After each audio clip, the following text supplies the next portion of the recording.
Welcome to the podcast of Where Love Touches People. Thank you for tuning in.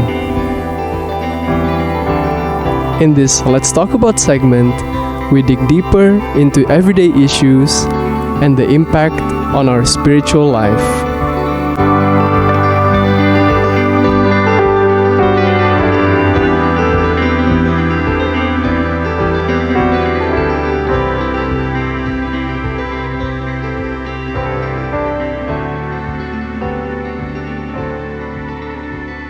Hi everyone, my name's Andrew. I'm a part-time drummer, part-time Sunday school teacher, and also part-time grad student.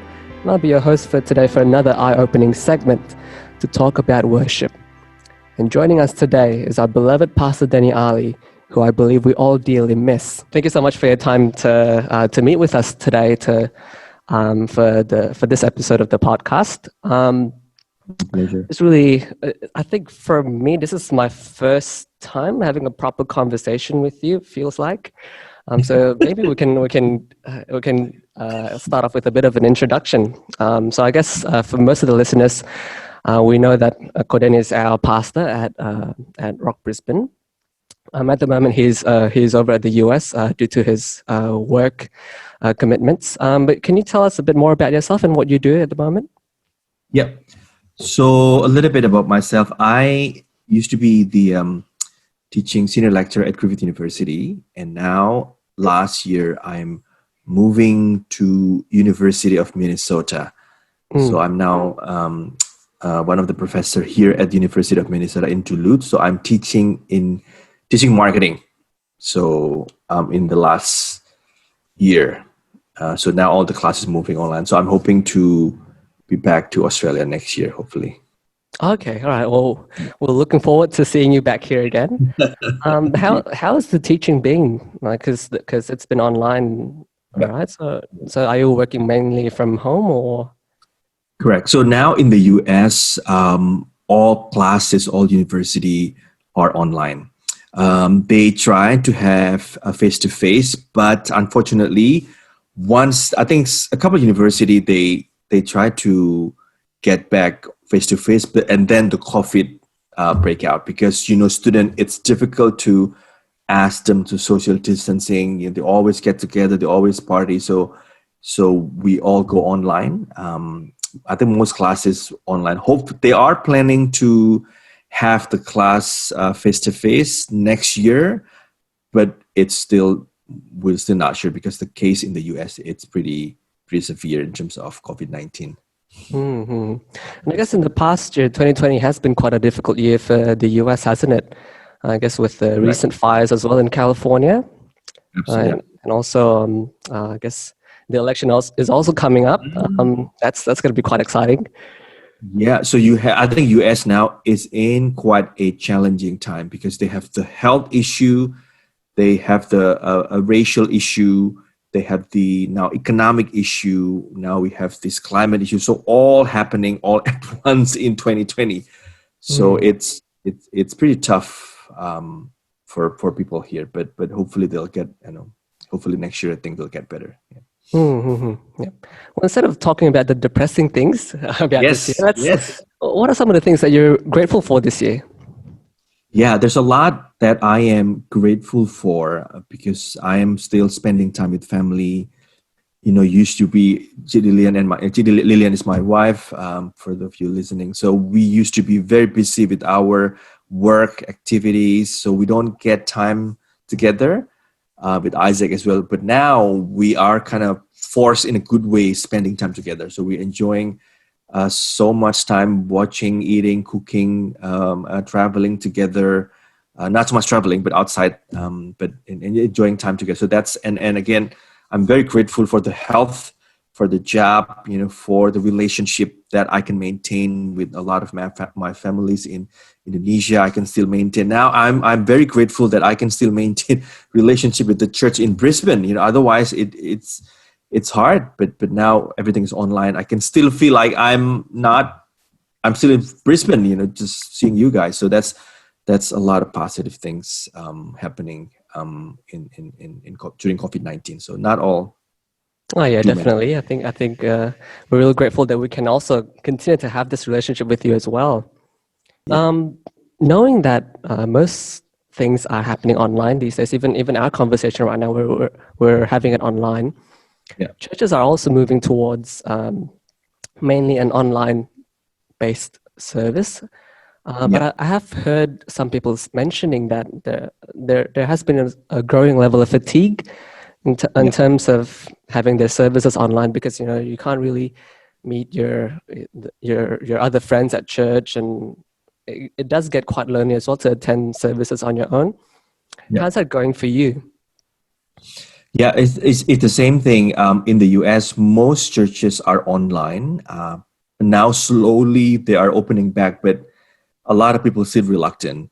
So I think it's really again the positive and negative. The positive is I think a lot of you have access to now to tons of knowledge. I mean, you can watch video from all different churches. I read a survey in the US that about 30% of the church member they actually watch um, online services. So that means only 30%, and also 30% of them they actually watch services from other churches.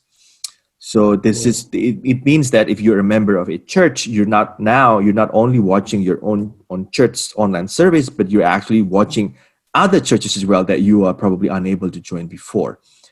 So that's the positive, that you can actually exchange, you can learn, I mean, there's so much knowledge. I think you are so right that we had at a point of fatigue. There's just too much sometimes. But on the positive side, that means we are now have access to all this knowledge that we haven't had before. You can learn from theology, from all this information. Everything is just available online. It's just now up to you. How much do you want it to learn? So about the online service as well, that I've heard that I just read this survey that about 70% people that survey in the US, they actually join the church online. So this is the problem is not 100% of the church member actually watch your online service. That's the challenge. About 70% of them, and 50% of them they wanted once everything back to normal. 50% that they want to go back. So that's sort of the opinion about the church. But again, what I learned is, if I can share with you, I think we have to redefine what a church is. By during COVID-19, we defined church before a success. A successful church is they have a big, huge building. They have thousands of people in the church. But I think with the COVID-19, we learned that we have to redefine what is actually a church, what is actually a definition of a successful church. We realize that a church is not about the building, it's about all of us, about you and me. We are the church. So even though now we don't have the building in itself, but the church need to continue. And I think moving forward, churches need really to invest really into a fellowship, small group fellowship, in investing more into individual instead of investing on the building or all these fancy things that we used to think it's important before, but we can see now all that is not important. So we need to invest more into the human resources, the people, the relationship. I think that's my opinion about the online church. We really are forced to redefine what a church is all about. And I think it will continue in the future, even after we finish the COVID. Yeah. So let's talk about the worship experience, since we know that I guess all of us I guess in this period now that we're experiencing services in a different way. So I'm sure that the worship experience will be different as well, having previously experienced a live worship session versus now more of a pre-recorded setting. How is that? I guess, what are your thoughts on that? Is the experience different, or has it roughly remained the same for you? Yeah, I think it's slightly different because in terms of the online church, the in terms of the meaning of worship is what I think it's worship is the respond, both personal and corporate, to God for who He is, and then and express in by the things we say and the way we live. So even though um, even though we cannot see people, we still need to continue worship ourselves. Worship is not just about going to the church. It's not about just singing a song, but worship is about the way we live. So I think it's a reminder now, when everything is cut off, when we don't have this beautiful music, when we don't have this beautiful song, we have to challenge ourselves to continue worshiping God in the way we live. It's not just about the song, the music, but it's about our life. So even though we don't worship in the church, but I think the emphasis is always worship is about what we live every day, not just about the Sunday that we sing, but more about your lifestyle as a Christian.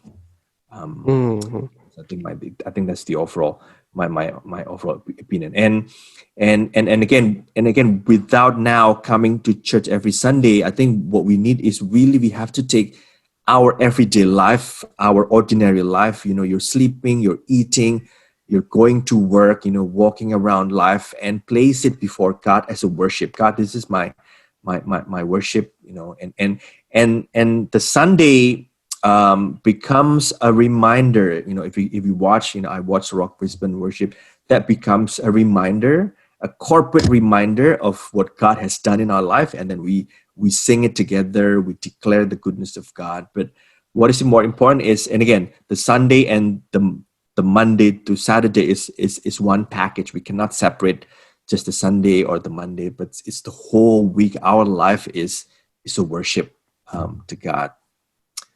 That's my overall opinion. Yeah. Thank you for the insight, Denni. I think most people do associate worship with the outward expression in terms of music and singing, but it really is just our way of life. Hey. Right. So when we talk about the different expressions of worship, you didn't mention things about the little things that you do, like eating and drinking. Can you elaborate more on that? How can we use those things as part of our expression of worship to God? Yeah. So this is a worship is actually a strategy in actually which we interrupt the preoccupation of ourselves, because in our daily life we are occupied with ourselves. We think about our career, we think about our problem, we think about our challenges, but through worship we interrupt that and attend with the presence of God. So when you worship, you exchange your occupation of self with the presence of God. So what I'm saying by having everyday life is, you need to practice the presence of God in everyday life. So meaning that the first and the basic thing we can do is to keep God before our mind. So every day when you before I start teaching God, I pray, God, use my teaching really to bless my student. When I get together, God, use my time with my family to glorify you. So every single thing, when I meet my friend and get together, God, how do I use this time really to encourage my friend that having a problem? God, how do I use my time when I having dinner with my family? So you need to really practice the presence of God. So that means that's a practice giving our everyday life to God, our working, our waking hours, our ministry to God. And David, he knew the secret of the presence of God. In Psalm 16, verse 8, he said like this. Let me read. I have set the Lord continually before me. So I have set the Lord continually before me, because he is at my right hand. I will not be shaken. Therefore, my heart is glad and my glory rejoices. My flesh also will dwell securely. So I want to encourage you listening to this podcast that a worship is also practicing the presence of God every day. So every single day when I'm going to office, I close my door and then I pray, God, use my time every single time. God, who do you want me to call? Who do you want me to text? Who do you want me to encourage? Or how? And every single time, allowing God to use your time, allowing God to use whatever you do for God. And it doesn't mean that you have to be a sort of a weird Christian that you can't do anything, but just be open to ask God. You can interrupt me anytime, and then suddenly, sometimes it's God put someone in my mind, like suddenly, why I have to this person into my mind. I just pray and I just text. I just suddenly text. I just just out of. But that is just the practice of the presence of God. Just by opening up yourself, your life, God, I am yours. This my life is a worship in front of you. So that's my quick summary of worship. That you are interrupting yourself and attend to the presence of God every single moment of your life. Wow, that's some really good insight, Denni. Thank you so much. It sounds really difficult, actually, to be able to attend to God's presence every single moment. Wow. As part of the research for our discussion today, I guess maybe some of the listeners are already aware that, but Denni also has written some songs and published them on YouTube. And it was one of the songs that really stuck with me. It's your song about God's love. And in one of the choruses, it says, "Kasih Tuhan nyata di hidupku selalu," which roughly translates to, "Oh, God's love is always real or always present in my life." And I think it might be related to what you're talking about and how you're attending to God's presence continually, moment by moment. But can you walk us through your thoughts and your processes of how did you come up with that line? I think it's a really special line. Yeah. So I think that song, I wrote that song a long time ago when I actually was doing my PhD, and then when you finish your study, of course, at that time, I think I was looking for a job, and it was difficult. You're trying to send all this resume, and you didn't hear anything. And then now we have Isaac, you have Lillian, so you're still not sure. But during that time, God is always being faithful, and at the end of the day, all those challenges He provides, and we always be able to have food on the table. We're always able to pay our bill, and then it was God showing up on time when I needed, when I completed. God provide me with a job. So I'm looking back and doing PhD. We are coming to Australia. We don't know how we're going to pay the tuition, but miraculously God provides scholarship. And so every single step of our life, and we can see that God's love is real. Kasih Tuhan itu nyata dalam hidupku. So and then I started to write that song. God, I'm looking back, despite all these challenges, despite all these difficulties, your love is always real. Our life is not easy and will never be easy. But through that all, you always showing up your love. When we are down, you lift us up. When we having difficulty, you send people to encourage us. You always show up in a very miraculously every single time of our life. So then I put that song, Kasih Tuhan nyata di hidupku selalu, and then Dia berikan. So that means he provides to He knows and He cares. Even though now, especially now in this COVID-19, it's hard. I learned to see and look back at the goodness of God, and I can see the traces of the love of God in my life. And I want to encourage that God love to every one of you going through this very difficult time, and believe that He's always been faithful. He's always been a good God, and just trust and rely on the goodness of God, and then you will see that He's actually with you throughout the fire all this time. So that's sort of the background story of I wrote that song, and then I put the chord and then just send it to an arranger, and then there you go. That's the song. Wow, yeah, that's amazing, Denni. I think I guess from that experience, it sounds to me that if I had to apply it in my own life, in my own experience, maybe in some other people as well, when we are going through really difficult circumstances in our own lives, I think it's really difficult for us to attend to God's presence. Do you have any advice for us to help with continuing to worship God even when things are difficult for us? Yeah. So I think what I learned is that if God want to tell us, He will find a way to let us know. So sometimes the problem is we are struggling. God, how do I? Why can't I see? So I have a belief that if God want me to know something, He will tell us. So our job is to be open. God, if you want to tell me through a sermon, you tell me. If you want me to learn something through a book, you go ahead. So all I have to do is just be open. God, whatever you want me to know, whatever you want me to tell, you can tell me. So that's what I mean by attending to the presence of God. When God, every single time, God, let me know, interrupt me anytime, put something in my mind,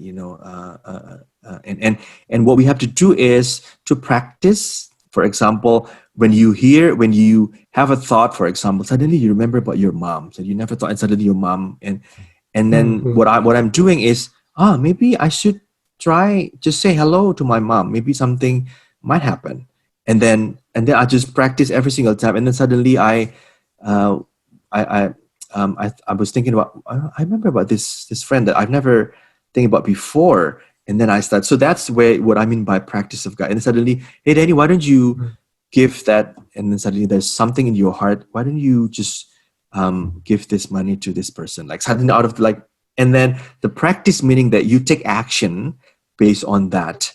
That means you become more and more sensitive to the Holy Spirit, And what I'm telling you, there will be a lot of mistakes. Sometimes when you do something, nothing happen. When you do something, nothing miraculously. So what we need is just to obey God, to obey Holy Spirit in our heart, and you will see that how God is actually talking to you, and God is actually working with you through your worship, through your relationship. And then that relationship become real, not just a concept, not just something that you learn or just a pastor, but you live every single day with God, and that's important. And for me, for example, suddenly suddenly there's someone that a family member, and I just contact them. It turns out that they're having difficulties, and then we're able to pray. We're able to help. Not every time. Sometimes things come up in my mind, and then I follow up. Woof, nothing happened. But that's okay, and that's the process of learning the presence of God. And I think there's a book by Brother Lawrence. I would suggest practicing the presence of God. He is actually a monk, a Catholic monk. He lived in a monastery, and his job is actually just washing dishes. He's washing dishes every day. But through that, he really got, and he has an amazing, he wrote this book about how God is using his life every single day through washing dishes. And God is speaking to him, he's communicating through a very simple life. So when I read that book, I read, okay, so doesn't have to be in a service with 1,000 people. So just you and washing dishes, a simple chore, simple things that you do in life is actually a reflection of your worship, a reflection of your communication with God. And I think that is another a challenge for all of us, including myself, to be aware, to be sensitive of God's presence. And God will show you some of his amazing work through your life. Wow, who would have thought that washing dishes can be one form of worship, an expression of worship? Yeah. I guess from it seems to me that there are many ways we can express our worship, and what really matters is the state of heart. Can you, can you clarify what is it? What is it about our state of heart that pleases God the most? Yeah. So I think what is important that we need to prepare is our heart, because the Bible tell us that in Matthew 15 that a lot of times, and this is why Sunday worship has to go beyond just Sunday gathering, because in Matthew 15 in the Bible said, these people honor me with their lips, but their hearts are far from me. Mm. So you can see that if you're just focusing on the Sunday singing itself, it's really not enough. And that's why your heart, it's important. And there's a quote that someone said, we become what we worship. Yeah. So we become what we worship. If our life, and we come into church so many times, if our life does not change, if we have no more empathy, we have no more mercy, we have no more forgiveness to other people, that means our worship is just through the lips. But if our life, we become a lot more, we forgive people, we become a lot more empathetic, we have more grace, we have more mercy. That's what we want. That means we honor God with our lips, but we also honor God with our heart. So that I always check myself. If I become bitter, if I angry too much, and then that means I only worship God with my mouth, but I'm not allowing God to change my heart. And that's why God said, you honor me with your lips, but your heart far from me. And this is also the same with Isaiah 29. These people draw to me with their mouths and honor me with their lips, but their heart are far from me. And this is why your heart it's important in worship. But again, I don't want to say that, oh, that means then Sunday worship is no, it's Sunday. It's important because that's where we, as a community, we get together to be reminded. Because sometimes when I am down and then I go to church, and you, Andrew, you are excited, you have, you feel the love of God, you can encourage me as well. And that's why I always encourage, join the churches online, or go to church, because a congregation is where a company of men and women, they get together, and then that give us encouragement, that give us a fuel, and then we can go to the world as the salt and light. And that's why I never agreed that there's no more churches, and we still need a community of churches, and we need to know that we are not trying to worship. Worship is not another job we have to do.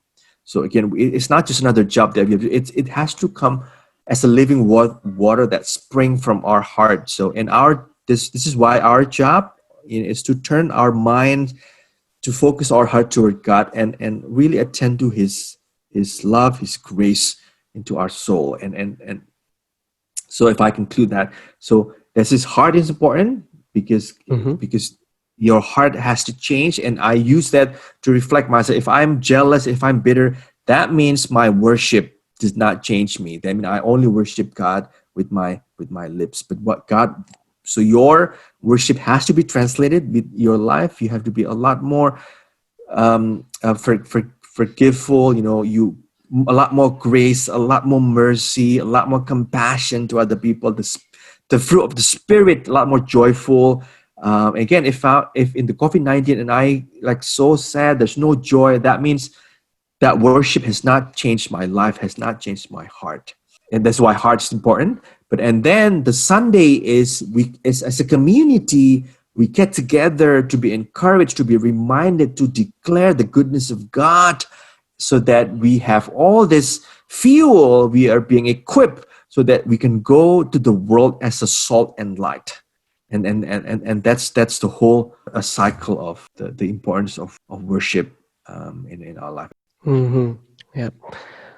So maybe I can try to sum up what we've learned so far. So worship is really not just our Sunday service, song set before the sermon. It's an everyday expression of worship to God, in which we attend to God's presence, and also about having the correct state of heart as well. Because if we have even if we have the right expression, if our state of heart is not correct, it might not be a pleasing form of worship as well. It sounds to me that it's quite wow. Why does worshiping God sound so difficult? Maybe do you have any words of encouragement for people who might find that it sounds like it's a difficult thing to do? Yeah. So I think first thing that we have to learn that God loves us no matter what. So worship is not really our effort to please God, because we are His children. He loves us. So worship is really to help us be aware of God's presence. So what I usually encourage, or what I try myself, is a lot of times I just listen to music, to worship music, to sit down. That actually puts our mind aware of God's presence. Everywhere, once in a while, I just put that music. I just sit down, and then I just imagining that I'm sitting down with God. I'm just talking. So, and I think we can simply say, God, don't force anything. Anything forced is not going to go well. But to say, God, teach me. I wanted to know you more. I wanted to be aware of you more. And God, in his amazing way, he'll find ways. He'll send you God. He'll teach you to slowly bring you closer to him. So there is, and again, what makes it why people think it's hard, because we think that this is a requirement for God to love us. If you don't do this, God is not going to love us. It's not an effort to please God.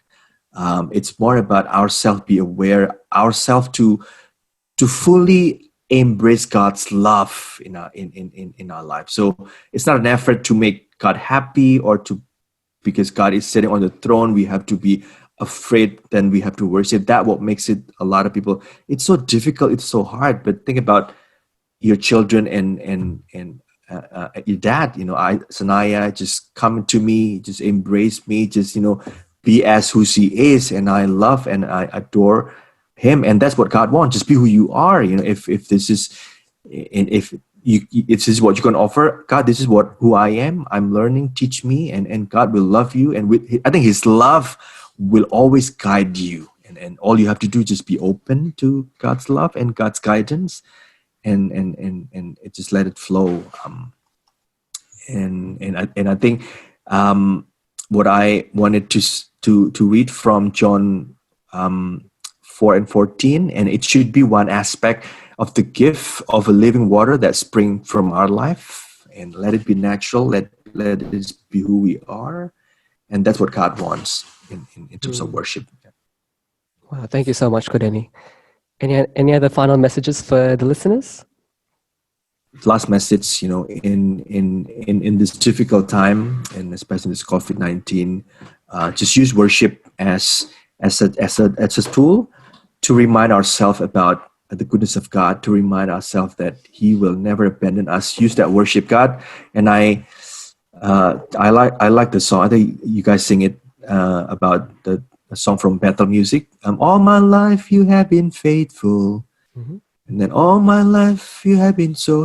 And I just use sing that song, that worship, to remind myself that, God, you've always been faithful, that every breath that I'm able, I will sing the goodness of God, and use that worship really to remind ourselves to be aware of God's goodness, especially in this confusing and challenging time to a lot of people. That's my final message. Thank you, Andrew. You did such an amazing job. You are a good interviewer. Thank you so much, Denni, for your time. And thank you as well for this pleasant and also encouraging message for the listeners out there. Thank you so much. My pleasure. God bless you, Andrew.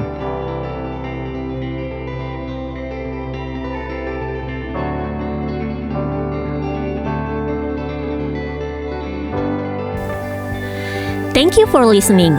Our podcast releases every Wednesday at 8 a.m. If you want to reach us out, please do so through our email, IG, or YouTube account, which you can find through our profile. See you next time.